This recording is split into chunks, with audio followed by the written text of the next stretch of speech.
जब एक एक्सीडेंट के चलते अमित की दिमागी हालत खराब हो गई तो उसकी पत्नी मधु अपनी धधकती हुई जवानी को नहीं संभाल पाई और फिर अपने पति के दोस्त के साथ रातें रंगीन करने लगी और अपने इंजन की सर्विसिंग करवाने लगी।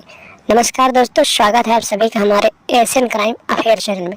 दोस्तों, एशियन क्राइम अफेयर चैनल को आप सभी लोग सब्सक्राइब कीजिए, वीडियो को लाइक कीजिए और वीडियो को ढेर सारा शेयर भी कीजिए।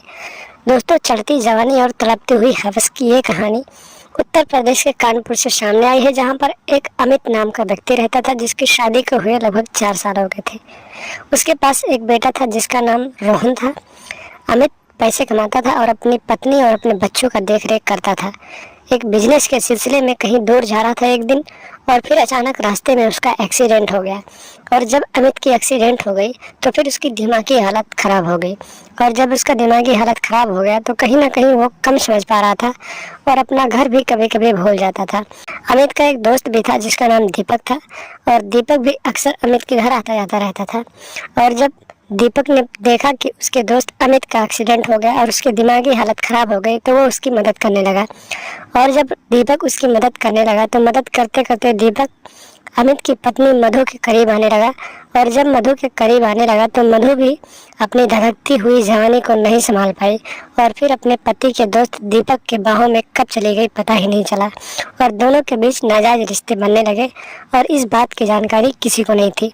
आधी आधी रात को दीपक उसके घर आता था और अमित के ही बगल उसकी पत्नी के साथ पूरी पूरी रात उसके इंजन की सर्विसिंग करता था।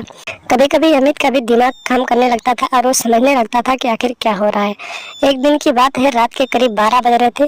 दीपक उसके घर आया और उसकी पत्नी का उसी के बेड पे उसके इंजन की सर्विसिंग करने लगा। तभी अचानक अमित का दिमागी हालत ठीक हो गया और फिर उसने जब अपनी पत्नी को अपने दोस्त के बाहों में देखा तो फिर एकदम से उसके ऊपर खून सवार हो गया और फिर वो इन दोनों से लफड़ा झगड़ा करने लगा।